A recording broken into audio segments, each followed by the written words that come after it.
আমি তোমাদেরকে নিয়মটা বলে দিচ্ছি। ওকে, টেবিলে সুচ এবং সুতো রাখা আছে। ওকে, সুচ এবং সুতো রাখা আছে, তোমরা ওই সুচ এবং সুতা নিবা। কেউ হারানো যাবে না, কিন্তু একটা সুচ হারাইলে এখানে অনেক অ্যাক্সিডেন্ট হতে পারে। ওকে, যদি কারো হারায় সেটা আমাদেরকে বলে দিতে হবে ইনস্ট্যান্ট।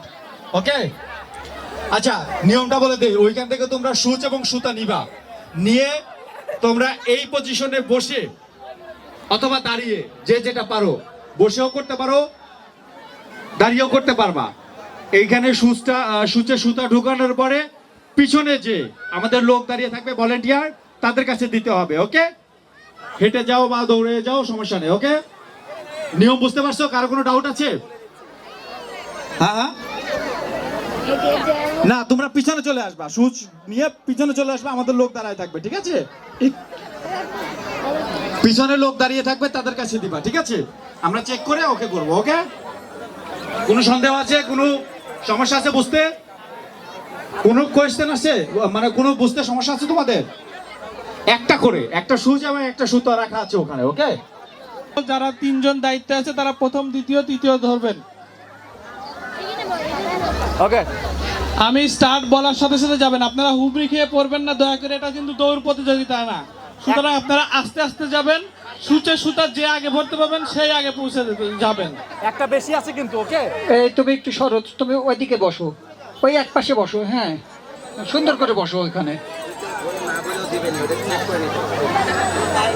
আর যারা প্রথম, দ্বিতীয়, তৃতীয় ধরবেন তারা কিন্তু দেখবেন যে সুচের মধ্যে সুতা আসলে গিয়েছে কিনা, এটা চেক করে নেবেন।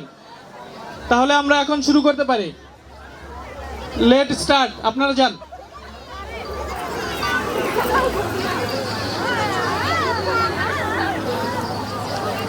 সুন্দরভাবে এই যে সামনে আরেকটা আছে। আমরা জানি গ্রামীণ বাংলার ঐতিহ্যবাহী খেলা হচ্ছে সূচের সুতা দৌড়। একজন চলে গিয়েছে, দুইজন। ঠিক আছে কিনা? তারা চেক করে নেবেন সূচের সুতা ভরা হয়েছে কিনা। যদি না হয় উনি কিন্তু ডিসকোয়ালিফাই হবেন। আমরা তিনজন প্রতিযোগী পেয়ে গেছি। তারা কি ঠিক মতো সূচের সুতা ভরতে পারছে? আমার মনে হয় পারছে। আপনারা সুতাগুলো নাজিমের কাছে জমা দিবেন। সুচ এবং সুতা, যারা প্রতিযোগী ছিল সুচ এবং সুতা দিয়ে যাবেন। নাম, বাবার নাম এবং কোন পাড়ার সেটা লিখিয়ে দিয়ে যাবেন। ধন্যবাদ।